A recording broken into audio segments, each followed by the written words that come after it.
Seventh grade by Gary Soto. On the first day of school, Victor stood in line half an hour before he came to an old card table. He was handed a packet of papers and a computer card on which he listed his one new class, French. He already spoke Spanish and English, but he thought someday he might travel to France, where it was cool, not like Fresno, where summer days reached 110 degrees in the shade. There were rivers in France and huge churches and fair-skinned people everywhere, the way there were brown people all around Victor. Besides, Teresa, a girl he liked since they were in catechism classes at St. Teresa's, was taking French too. With any luck, they would be in the same class. Teresa is going to be my girl this year, he promised himself, as he left the gym full of students in their new fall clothes. She was cute and good in math too, Victor thought, as he walked down the hall to his homeroom. He ran into his friend Michael Torres by the water fountain that never turned off. They shook hands raza style and moved their heads in a saludo de vato. "How come you're making a face?" asked Victor. "I ain't making a face, is it? This is my face." Michael said his face changed during the summer. He read a GQ magazine that his older brother had borrowed from the bookmobile and noticed that the male models all had the same look on their faces. They would stand, one arm around a beautiful woman, and make an angry face. They would sit at a pool, their rippled stomachs dark with shadow, and make an angry face. "I think it works," Michael said.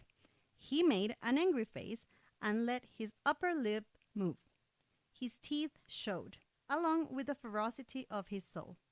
"Belinda Reyes walked by a while ago and looked at me," he said.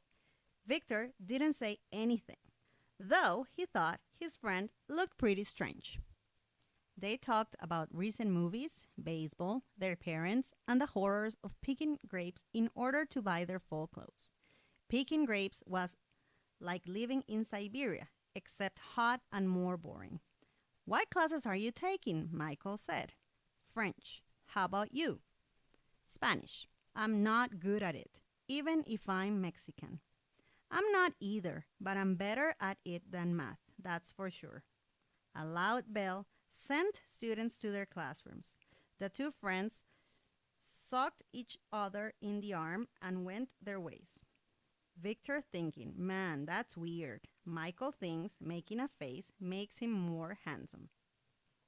On the way to his classroom, Victor tried to make an angry face. He felt foolish until he saw a girl looking at him. He thought, maybe it does work. He did it again with greater conviction. In the classroom, the teacher was giving instructions. Then the principal, Mr. Belton, spoke over the loudspeaker, welcoming the students to a new year, new experiences, and new friendships. The students sat in their chairs and ignored him. They were anxious to go to their first period. Victor sat calmly, thinking of Teresa, who sat 2 rows away, reading a book. This would be his lucky year.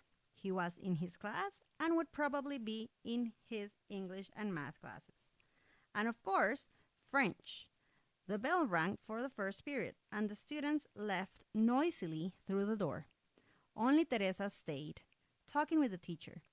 "So, you think I should talk to Mrs. Gaines?" she asked the teacher. "She would know about ballet?" Victor listened, keeping his head down and staring at his desk.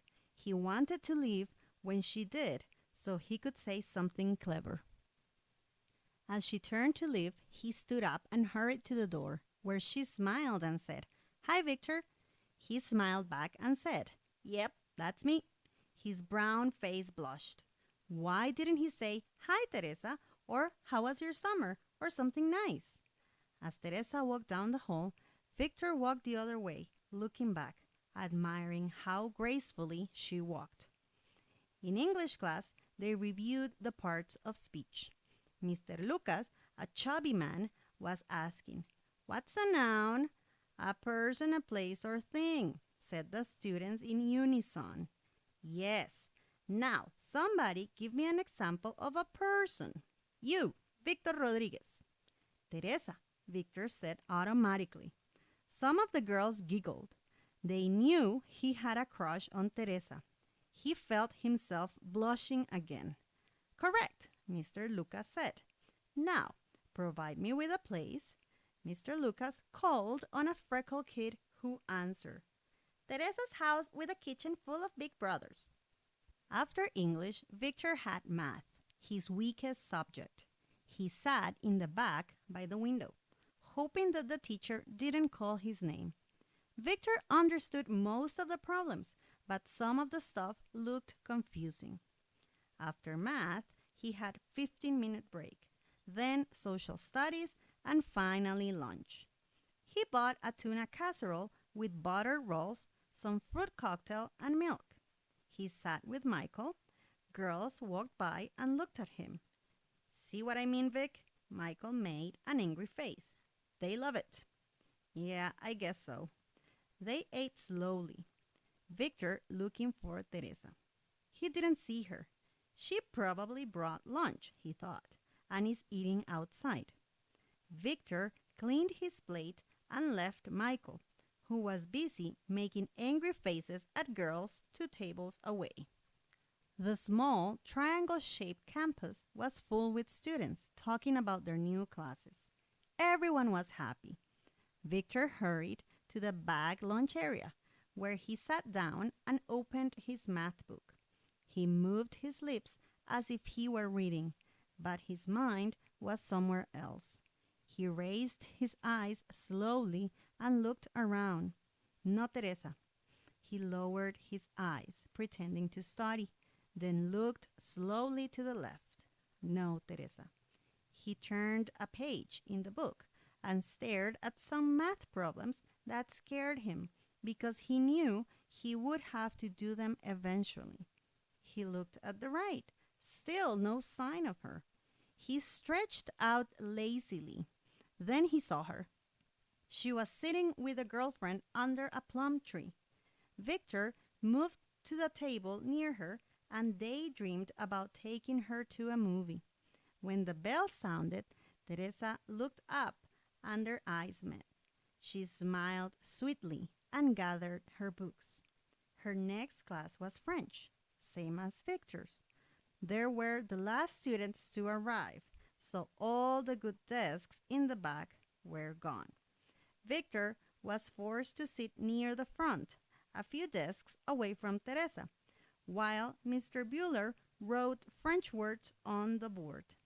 The bell rang, and Mr. Bueller whipped his hands, turned to the class, and said, "Bonjour." "Bonjour," said a few students. "Bonjour," Victor whispered. He wondered if Teresa heard him. Mr. Bueller asked if anyone knew French. Victor raised his hand, waiting to impress Teresa. The teacher smiled. The teacher said, "Très bien. Parlez-vous français?" Victor didn't know what to say. The teacher asked something else in French, and the room grew silent. Victor felt all eyes watching him. He tried to bluff his way out by making noises that sounded French. "La main va mais la grand-mère," he said uncertainly. Mr. Bueller, wrinkling his face in curiosity, asked him to speak up. A river of nervous sweat ran down his palms. He felt awful. Teresa sat a few desks away, no doubt thinking he was a fool.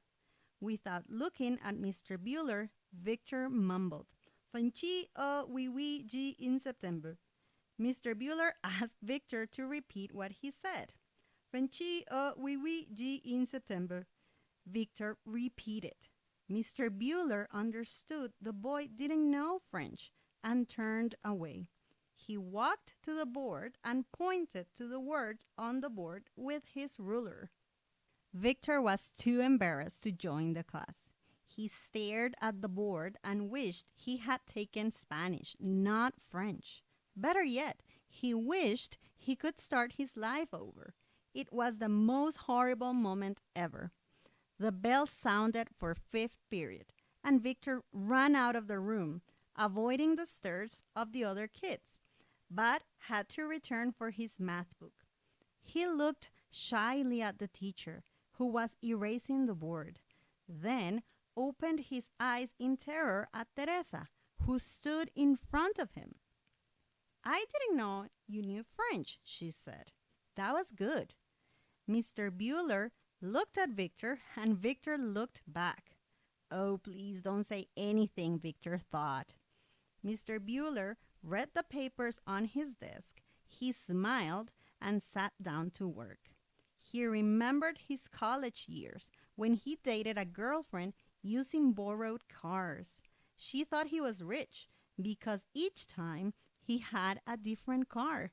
It was fun until he had spent all his money on her and had to ride home to his parents because he was broke.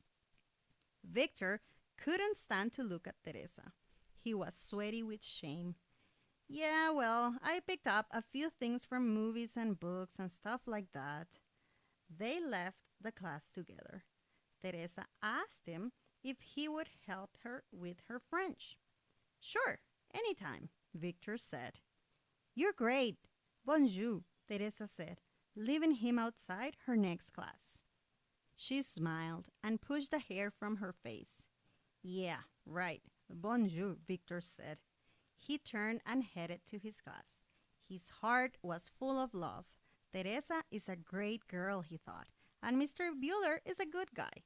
He ran to biology, and after biology, a long walk to the public library, where he got 3 French textbooks. He was going to like 7th grade.